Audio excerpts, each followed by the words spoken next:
चलो और एक दो एग्जाम्पल देखते हैं। मान लो BF3 है, क्या आपको लगता है BF3 में सेंटर ऑफ सिमेट्री है? कहाँ से आ गई? इधर गए फ्लोरीन, इधर गए तो कुछ है ही नहीं, है ना? तो इसमें सेंटर ऑफ सिमेट्री नहीं है। क्या चीज नहीं है? COS नहीं है। वैसे यदि अपन बात करें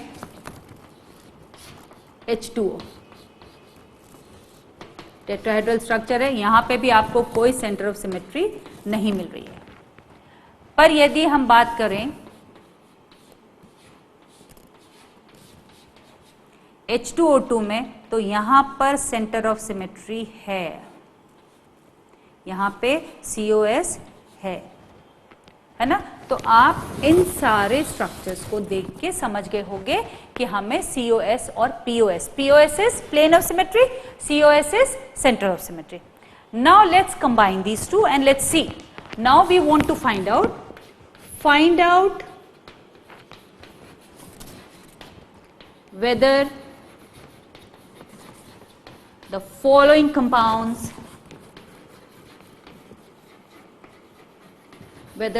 compounds have POS and COS. Let's find out whether the following compounds have POS or COS. Let's do this. Okay, तो हम फर्स्ट एग्जाम्पल लेते हैं. चलो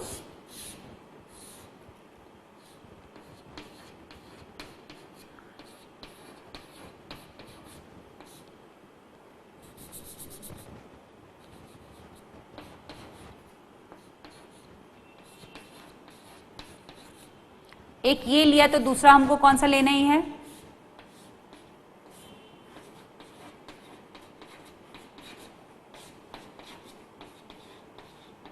ये दो कंपेयर करेंगे, फिर हम कंपेयर कर लेंगे नेक्स्ट वाले एग्जाम्पल में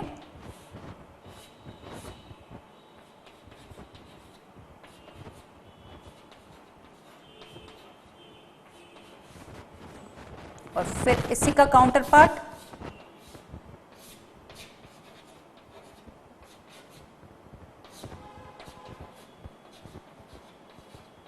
चलो पहले इन चारों को डिस्कस करते हैं. देखो बच्चों, यदि हमने ऐसे एक प्लेन रखा तो क्या हमें प्लेन ऑफ सिमेट्री मिल रही है? दोनों एग्जाम्पल एक जैसे ही हो गए, इनको हम ठीक कर लेते हैं.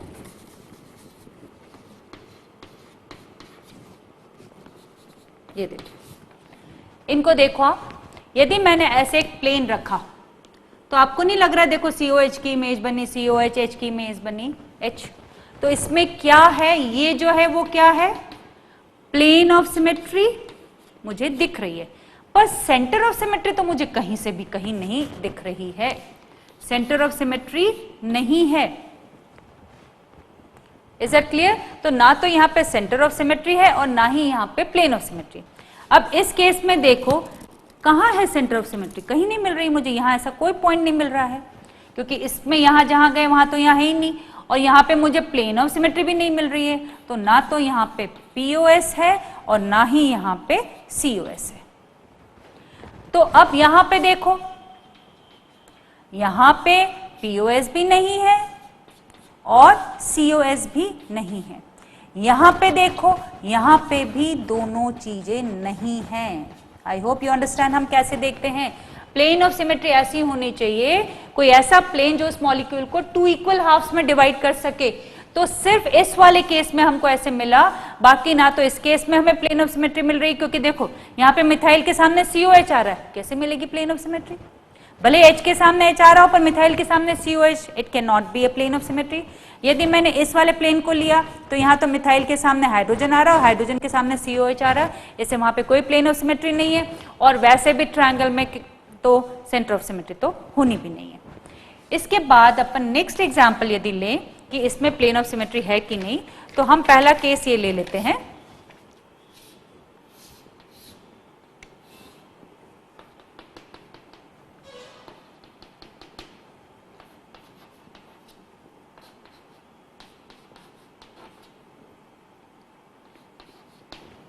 इसमें देखो आप, इसमें समझ पा रहे हो, एक स्क्वायर है, ठीक है, ये स्क्वायर है और 1 2 पोजीशन ले रहे हैं हम।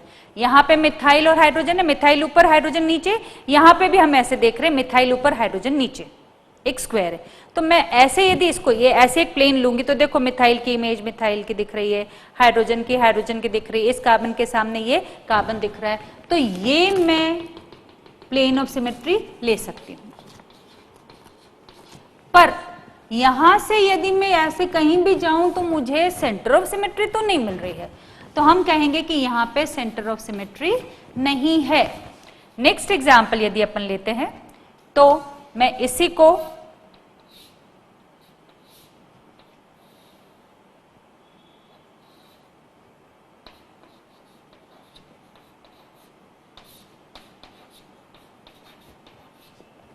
अब क्या कहते हो, यहां पे तो मिथाइल यदि मैं लेने की कोशिश करूंगी इसको तो मिथाइल के सामने हाइड्रोजन आएगा, हाइड्रोजन के सामने मिथाइल आएगा, तो POS भी नहीं है और COS भी नहीं है। आई होप आपको सबको बात समझ में आ रही है कि हम प्लेन ऑफ सिमेट्री और सेंटर ऑफ सिमेट्री कैसे देखेंगे।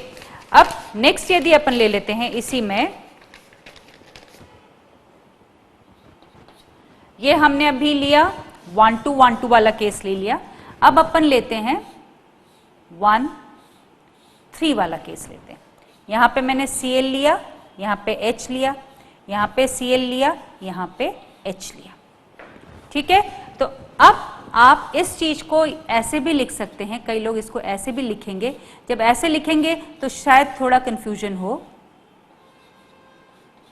तो आप क्या करो उस केस में, आप इसको ऐसे लिखो, है तो 1 2 3 1 2 3, बात तो वही हुई, दोनों एक ही चीज को रिप्रेजेंट कर रहे हैं, पर इसमें हमें बहुत क्लियरली चीज दिखाई दे रही है, इसमें हमें नहीं दिखा रही हो। और इसी का एक और पार्ट, एक और अरेंजमेंट जो हम देख सकते हैं वो क्या हो सकता है, आप समझ गए होंगे। हम बार बार क्या कर रहे हैं, यदि ये Cl और H इधर ऐसा था तो हमने अब क्या किया, अब हमने H ऊपर कर दिया और ये Cl कर दिया, और यहाँ पे ये देखते हैं अपन। अब यहाँ पे देखो बच्चों, प्लेन ऑफ सिमेट्री तो मुझे साफ दिख रही है, तो POS तो है, प्लेन ऑफ सिमेट्री हमें दिखाई दे रही है। इस चीज को ऐसे रखा तो थोड़ा सा देखने में दिक्कत हो सकती है, पर ऐसे रखा तो हमें क्लियरली दिखाई दे रहा है। पर यहां पे आप देखो सेंटर ऑफ सिमेट्री नहीं है, यहां पर COS नहीं है, और इस केस में आप देख रहे हो POS तो हो सकता है। कैसे हो सकता है, वो ऐसे काटेंगे अपन, ये दो ग्रुप लगे हैं तो ऐसा प्लेन लेंगे, ऐसा, जब ऐसा प्लेन लेंगे तो POS तो हो जाएगा, आपको ऐसा प्लेन लेना पड़ेगा, POS हो जाएगा इसमें। जब हम इस तरह से प्लेन लेंगे तो POS होगा, यदि यहाँ पे Cl है ऊपर, यहाँ पे H और यहाँ पे H और यहाँ पे Cl है, तो मैं ऐसे काटूंगी तो मुझे प्लेन ऑफ सिमेट्री मिल जाएगा। और सेंटर ऑफ सिमेट्री देखो, यहाँ से यहाँ गए क्लोरीन, यहाँ से यहाँ गए हाइड्रोजन, यहाँ से यहाँ गए कार्बन, तो यहाँ पे COS भी है और POS भी है। उसके बाद हम नेक्स्ट एग्जाम्पल देखें यदि, तो अब हम देखते हैं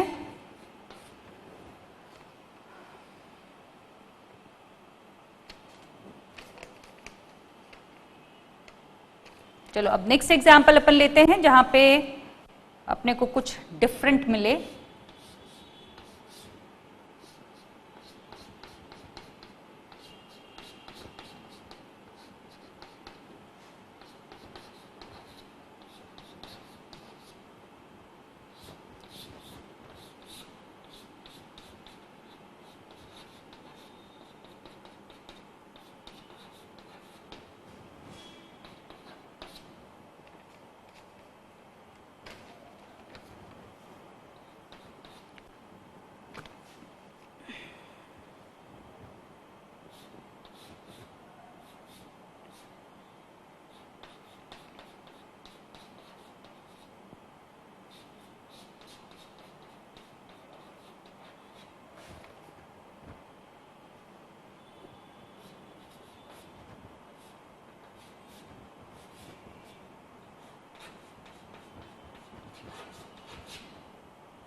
ये सारे एग्जाम्पल्स मैं आपको समझा देती हूँ जिससे आप क्लियरली समझ जाओगे कि हम किस बारे में बात कर रहे हैं।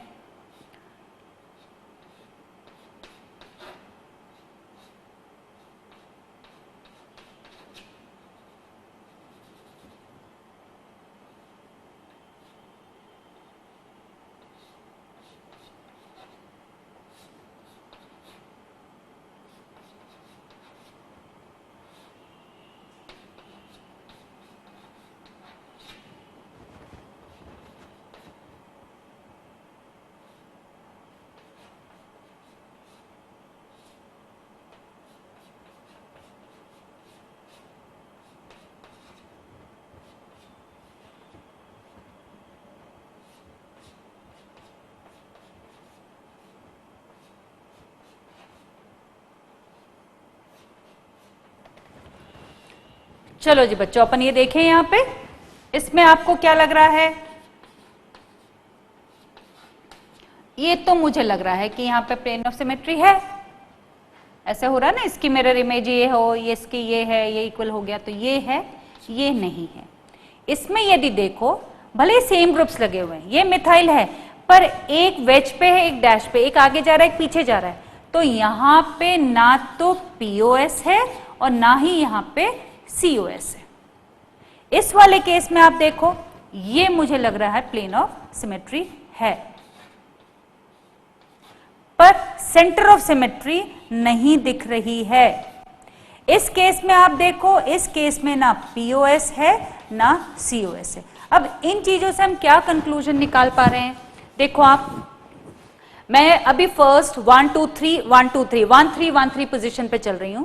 1 और 3 पोजीशंस पर यदि मुझे सेम ग्रुप्स मिलते हैं, देखो ये मिथाइल, मैं 2 मिथाइल, ये 2 मिथाइल है, मैं 2 इथाइल लिख दूं, 2 क्लोरो लिख दूं, 2 COH लिख दूं, 2 OH लिख दूं, कोई भी 2 सेम ग्रुप्स लिख दूं और दोनों वेज या दोनों डैश पे हों।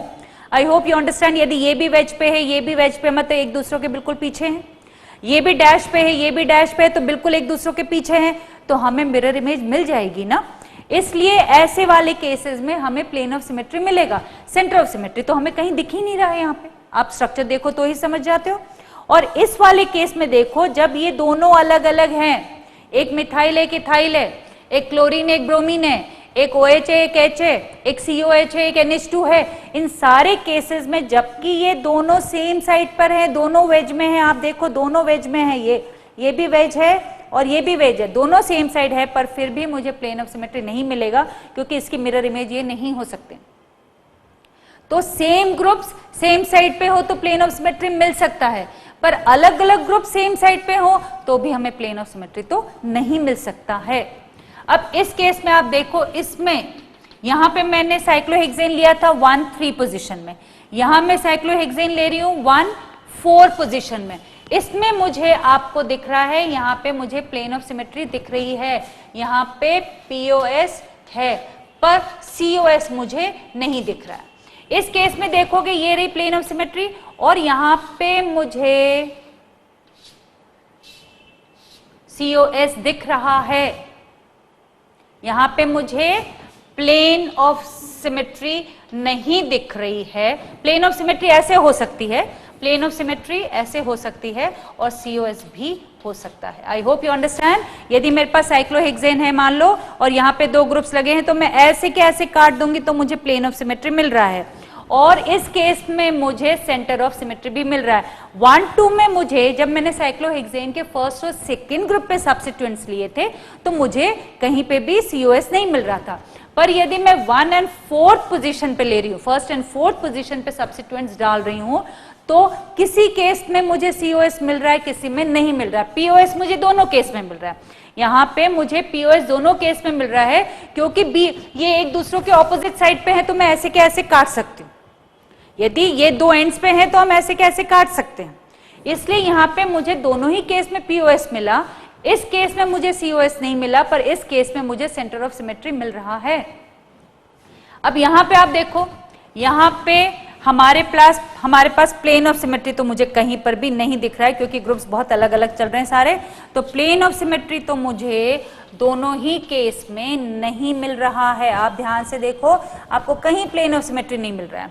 इस केस में COS भी नहीं मिल रहा है। अब आपको COS के मतलब यदि समझ में आ गया है और मैं नीचे वाले एग्जाम्पल से आपको बताऊं तो ये देखो, यहां से चलेंगे तो ये CO, ये CO, यहां आए तो ये NH, यहां से गए तो ये HH, यहां से गए तो ये मिथाइल मिथाइल। तो यहां पे COS है पर POS नहीं है। तो अब आप ये जो हमने सेंटर ऑफ सिमेट्री और प्लेन ऑफ सिमेट्री की बात अभी समझी थी, वो आपको इन एग्जाम्पल से समझ में आ गई होगी। ये सारे एग्जाम्पल्स अपन ने पहले मैंने क्या कि आपको नॉर्मल प्लेन ऑफ सिमेट्री देखना सिखा दिया कि बच्चों ऐसे देख लेना, ऐसे भी काट सकते हैं, ऐसे भी काट सकते हैं, ऐसे भी काट सकते हैं, आप किस किस तरीके से मॉलिक्यूल को काट सकते हो वो मैंने आपको सिखा दिया। अब हमने क्या देखा उसके बाद कि सेंटर ऑफ सिमेट्री कैसे देखोगे, ये देख लो। अब हमने कुछ एग्जाम्पल्स लिए जहां पे हमें प्लेन ऑफ सिमेट्री और सेंटर ऑफ सिमेट्री दोनों ही देखने थे, और ये एग्जाम्पल्स है, यदि आप इनको भी दोबारा कर लेते हो तो आप समझ जाओगे कि हमें कैसे प्लेन ऑफ सिमेट्री और कैसे सेंटर ऑफ सिमेट्री देखना है। और ये जब देख लेंगे तो हम आगे मॉलिक्यूल के डिससिमेट्री की बात कर पाएंगे, क्योंकि अभी आपको बताया था असिमेट्रिक मॉलिक्यूल मतलब उसमें कोई सा भी एलिमेंट ऑफ सिमेट्री नहीं होगा। They can be number of elements of symmetry, but what we are concern with, अपने लिए कौन सी इंपॉर्टेंट है, हमारे लिए दो इंपॉर्टेंट चीजें हैं, एक है सेंटर ऑफ सिमेट्री और एक है प्लेन ऑफ सिमेट्री। उनसे हमारा काम हो जाएगा। तो आप ये एग्जाम्पल्स नोट करो और इनको एक बार फिर से प्रैक्टिस करो। क्या आपको सेंटर ऑफ सिमेट्री और प्लेन ऑफ सिमेट्री देखते आ रहा है कि नहीं आ रहा है? यदि वो आ जाता है तो हम अब आगे बढ़ सकते हैं।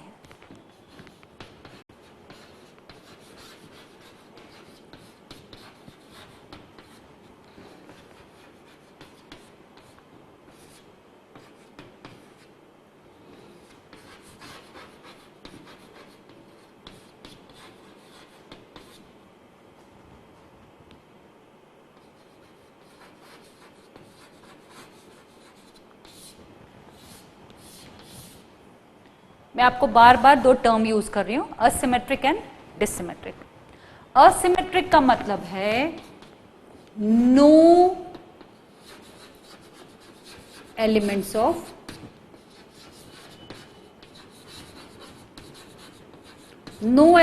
सिमेट्री हो जिसमें, वो असिमेट्रिक मॉलिक्यूल। और इसमें सिर्फ दो चीज, no plane of symmetry and no centre of symmetry. That means all asymmetric molecules are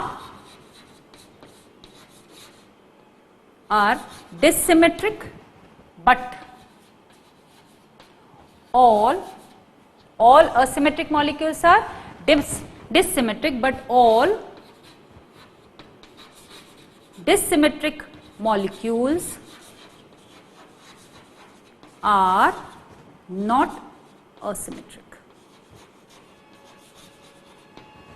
ठीक है, बात समझ रहे हो आप? बहुत सिंपल सी बात है बच्चों।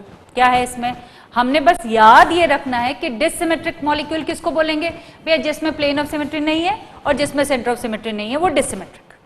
और सिमेट्रिक मतलब कोई सा भी एलिमेंट ऑफ सिमेट्री नहीं है, चाहे वो एक्सिस ऑफ सिमेट्री हो, चाहे वो अल्टरनेटिव एक्सिस ऑफ सिमेट्री हो, चाहे वो प्लेन ऑफ सिमेट्री हो, चाहे वो सेंटर ऑफ सिमेट्री हो।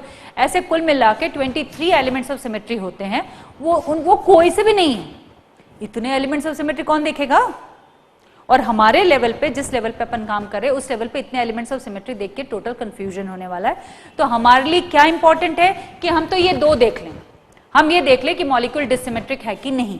यदि मॉलिक्यूल डिससिमेट्रिक है, मतलब उसमें कोई भी, इन दोनों में से एक भी एलिमेंट ऑफ सिमेट्री नहीं है, तो हमें पता चल गया कि ये कंपाउंड ऑप्टिकली एक्टिव है।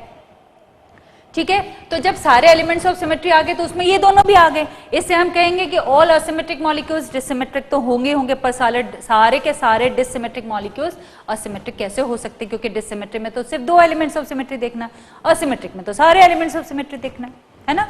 तो अब हमें एक्चुअल टॉपिक पे ये जो छोटे छोटे आपको इंट्रोडक्शन दे दिए, अब आप मुझे इन सारी चीजों को यूज करके आपको ऑप्टिकल आइसोमर्स देखना बताना है। ठीक है, तो ऑप्टिकल आइसोमेरिज्म में हमें ये देखना है कि मॉलिक्यूल यदि डिससिमेट्रिक है तो उसमें ऑप्टिकल आइसोमेरिज्म होगा। Do you understand? यदि एक भी एलिमेंट POS या COS मिल गया, एक भी प्लेन ऑफ सिमेट्री मिल गई या सेंटर ऑफ सिमेट्री मिल गई, तो वो मॉलिक्यूल ऑप्टिकली एक्टिव नहीं है।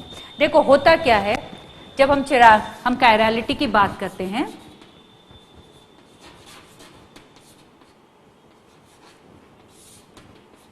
अब उसमें देखो मैं आपको एग्जांपल देके बात बताऊं। यदि मेरे पास देखो एक कार्बन है, ये इधर मैं H लगा दूं, इधर मैं OH लगा दूं, इधर मैं CH3 लगा दूं, इधर मैं COOH लगा दूं, तो ये कायरल सेंटर हो गया, ये कायरल सेंटर हो गया। यहां पे क्या है, देयर इज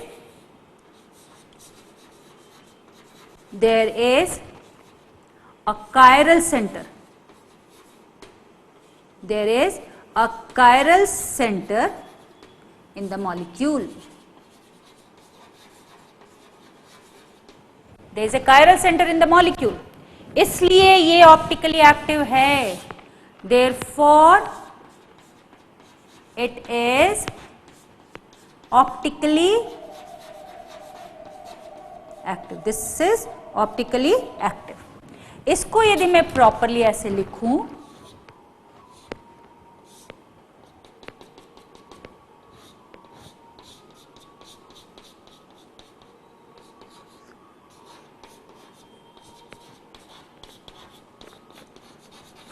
अब बच्चों आप ही को दिख रहा है यहां पे कि इस मॉलिक्यूल में ना तो प्लेन ऑफ सिमेट्री है, ना वहां पर सेंटर ऑफ सिमेट्री है, दोनों ही चीजें नहीं है।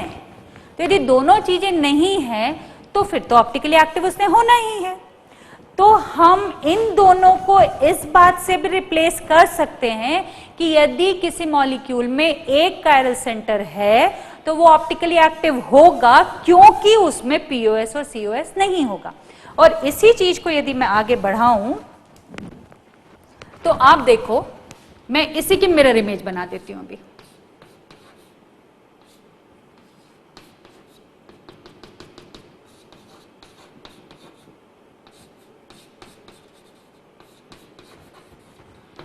ये मिरर मान लिया हमने इमेजिनरी, अब ये इसकी हमने मिरर इमेज बना दी।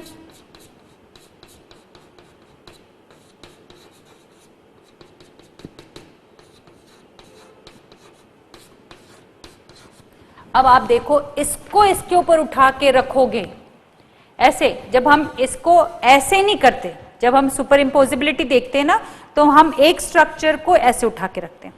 ये यहां पे आप इमेजिन करो एक मिरर है और ये इसकी मिरर इमेज है।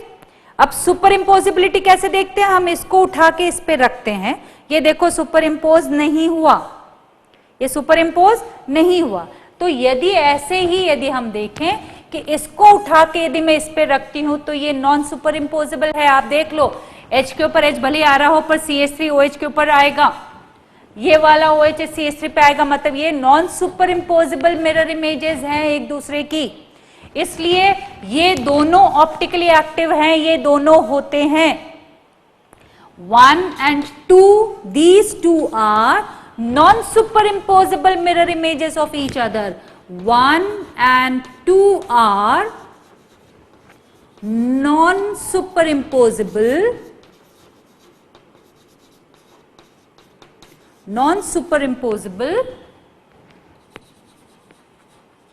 mirror images of each other. So they are optical isomers of each other.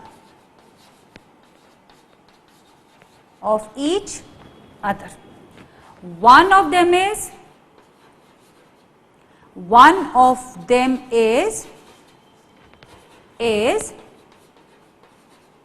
dextro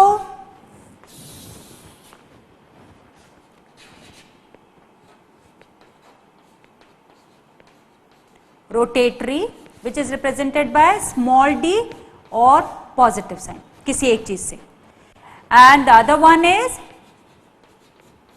an the other one is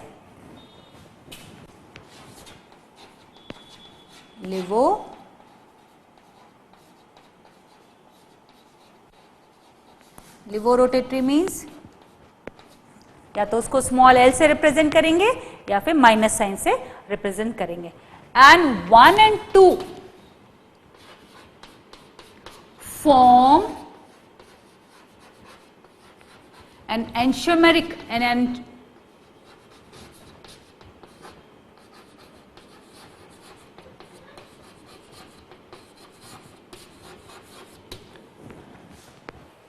देखा आपने क्या क्या बातें आपको देखनी है.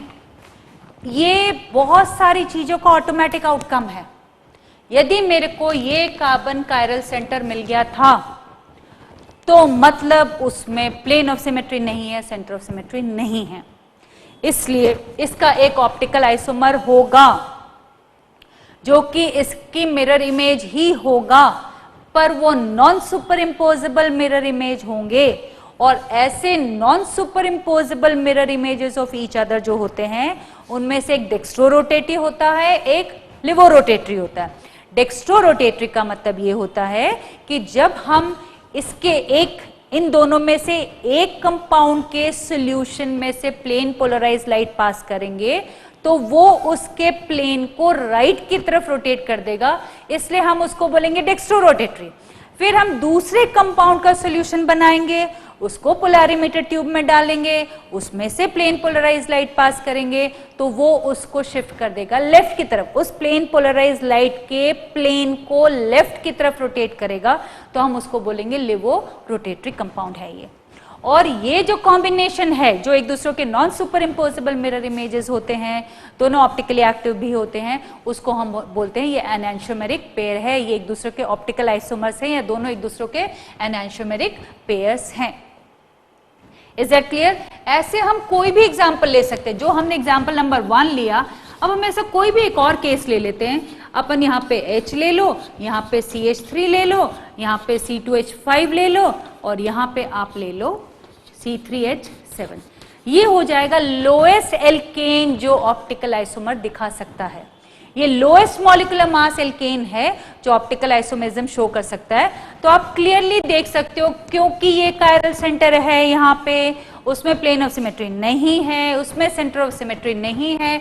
और यदि मैंने एक ये यहाँ पे बना दिया, यदि मैंने ऐसा एक मिरर इमेजिन किया तो मुझे साफ दिख रहा है कि मुझे इसकी जो मिरर इमेज मिलेगी वो non super imposable mirror image मिलेगी. इससे ये दोनों एक दूसरों के एनांशियोमर्स हैं. It's a pair. ये एक ऑप्टिकल आइसोमर का पेयर है जिसको हम एक दूसरे का एनांशियोमर बोलेंगे. या फिर हम इसी चीज को इस तरह भी एक्सप्रेस कर सकते हैं. इस तरह भी लिखा यदि तो ये क्या है, ये फिशर प्रोजेक्शन है. यहाँ पे कार्बन है, यहाँ पे आपने मान लो क्लोरीन ले लिया, यहाँ पे आपने हाइड्रोजन ले लिया, यहाँ पे आपने OH ले लिया, यहाँ पे आपने ब्रोमीन ले लिया. तो इसकी मिरर इमेज हम कैसे बनाएंगे? हम ऐसे बनाएंगे मिरर इमेज. यहाँ पे ब्रोमीन है, यहाँ पे H है, यहाँ पे Cl है, यहाँ पे OH है. तो ये जो है ये कायरल सेंटर है. आपको दिख ही रहा है कायरल सेंटर मतलब क्या? एक ऐसा एटम जिसके चारों ग्रुप, और स्पेशली ये तो कार्बन एटम है, इस कार्बन पे 4 अलग अलग ग्रुप्स लगे हुए हैं, इसलिए ये ऑप्टिकल आइसोमेरिज्म शो करेगा. मतलब ये हुआ कि जब तक एक कायरल सेंटर है तब तक कोई प्रॉब्लम आती नहीं है. वो कंपाउंड ऑप्टिकली एक्टिव होता ही होता है, उसमें POS नहीं होता है, उसमें COS नहीं होता है. ये दोनों जो रहेंगे ये एक दूसरों के non super imposable mirror images रहेंगे. एक डेक्स्ट्रोरोटेटरी होगा, एक लिवोरोटेटरी होगा. और कौन सा डेक्स्ट्रोरोटेटरी है और कौन सा लिवोरोटेटरी है ये हम सिर्फ एक्सपेरिमेंटली ही फाइंड आउट कर सकते हैं. और एक ही कंपाउंड के दो D और L फॉर्म्स रहते हैं, उस कॉम्बिनेशन को बोलते हैं कि वो एक दूसरे के ऑप्टिकल आइसोमर्स हैं या एक दूसरे के एनांशियोमर्स हैं. They are enantiomers. एक दूसरों के एनांशियोमर्स हैं या उस पेयर को हम बोलेंगे कि वो एनांशियोमेरिक पेयर है. और एग्जांपल्स देख लेते हैं. चलो एक अपन लेते हैं.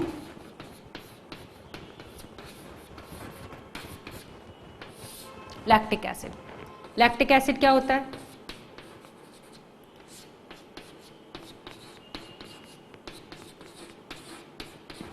ये है लैक्टिक एसिड, ये भी ऑप्टिकली एक्टिव है क्योंकि इसमें कायरल सेंटर है। वैसे ही एक और एग्जाम्पल यदि अपन ले, एलानिन। एलानिन भी क्या होता है,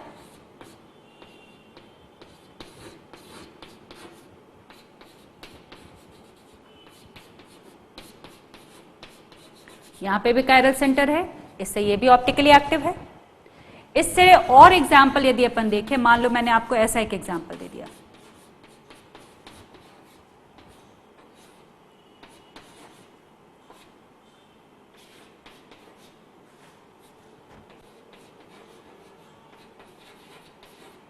और इसमें हम बोलें कि बच्चों आप कायरल सेंटर ढूंढो, तो आप क्या करते हो, इस पूरे ग्रुप को एक मानते हो, इस पूरे ग्रुप को एक मानते हो, ये एक है और ये भी एक है।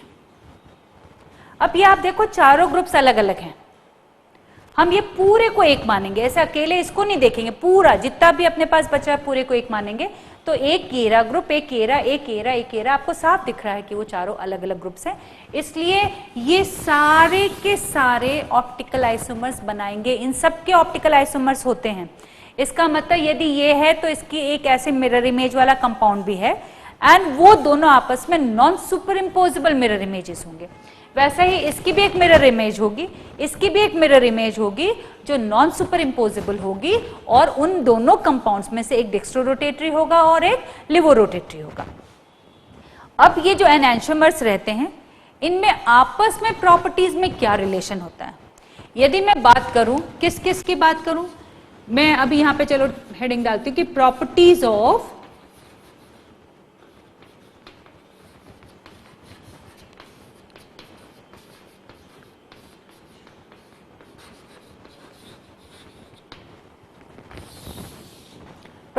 एनैंटियोमर्स की बात करो, मतलब लैक्टिक एसिड के दो फॉर्म्स होंगे और डेक्स्ट्रोरोटेटरी, एक लिवोरोटेटरी, या एलानिन के दो फॉर्म्स होंगे, एक डेक्स्ट्रोरोटेटरी और लिवोरोटेटरी।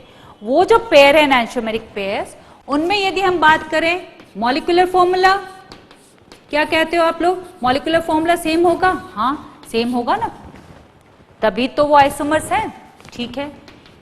क्या कहते हो स्ट्रक्चरल फॉर्मूला, वो भी सेम होगा। यदि हम आपसे पूछे कि डायपोल मूवमेंट दोनों की, वो भी दोनों की सेम होगी। Boiling point, melting point and density, वो भी दोनों की सेम होगी। और क्या सेम होगा? उनका सेम होगा रिएक्शन विथ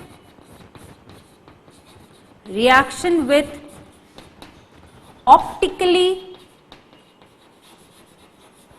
इनएक्टिव कंपाउंड, वो भी दोनों के एक जैसे होंगे। तो डिफरेंट क्या होगा? What about the stereoisomer, मतलब अरेंजमेंट इन स्पेस,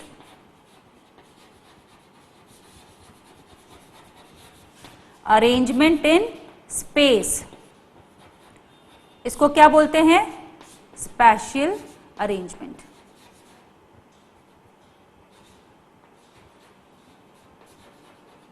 वो दोनों के अलग अलग होंगे।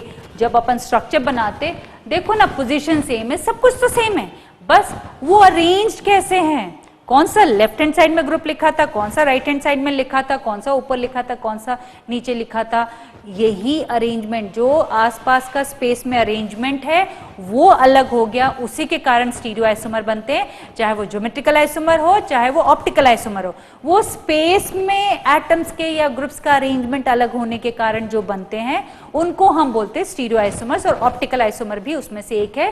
तो वो एनांटियोमेरिक पेयर का अरेंजमेंट इन स्पेस सेम नहीं होगा, अलग अलग होगा। और एक और चीज है जहां वो अलग होंगे, वो है reaction with optically active compound, reaction with optically active compound.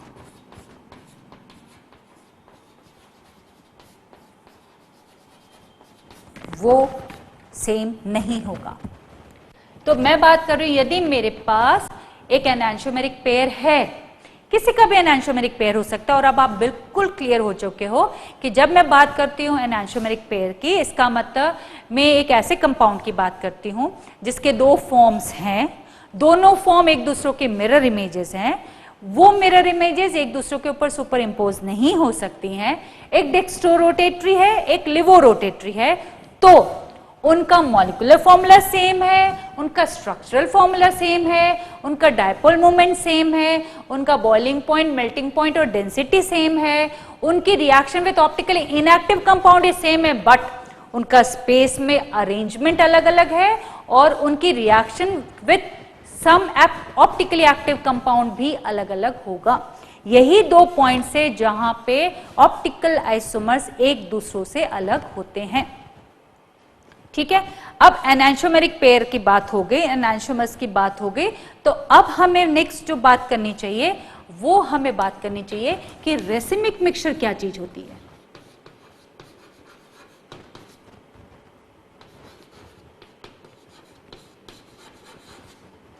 Racemic mixture क्या होता है? एनांशियोमर तो हो गया, एनांशियोमर अलग अलग आपने ले लिए तो ऑप्टिकली एक्टिव होगा, डी फॉर्म भी ऑप्टिकली एक्टिव है, एल फॉर्म भी ऑप्टिकली एक्टिव है। Racemic mixture is equimolar mixture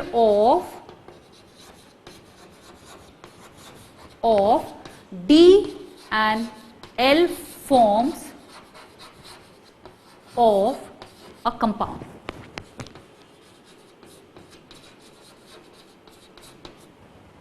इसका मतलब क्या है? 50% D lactic acid plus 50% L lactic acid. तो इससे फाइनली इस मिक्सचर को हम कैसे रिप्रेजेंट करेंगे? या तो हम Dl बोल देंगे या हम बोल देंगे प्लस माइनस। अब ये मिक्सचर ऑप्टिकली एक्टिव होगा कि नहीं सोचो। 50% मेरे पास डेक्स्ट्रोरोटेटरी लैक्टिक एसिड है, 50% मेरे पास लिवोरोटेटरी लैक्टिक एसिड है।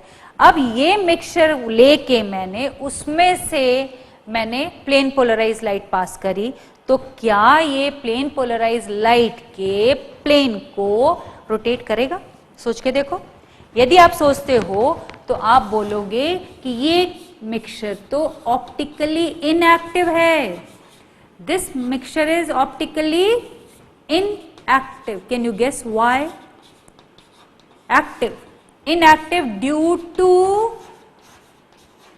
external compensation. External compensation. What does it mean? Rotation due to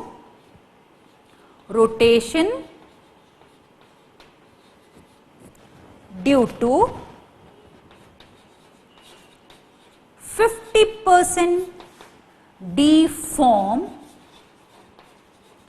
is cancelled by 50% L form of the same compound.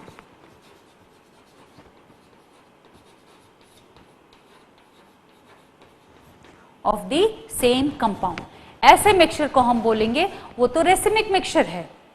Racemic mixture मतलब एक ही कंपाउंड के डी और एल फॉर्म्स का mixture है, पर उसमें 50% डी फॉर्म है, 50% एल फॉर्म है, 50% डेक्स्ट्रोरोटेटरी है, 50% लिवोरोटेटरी है।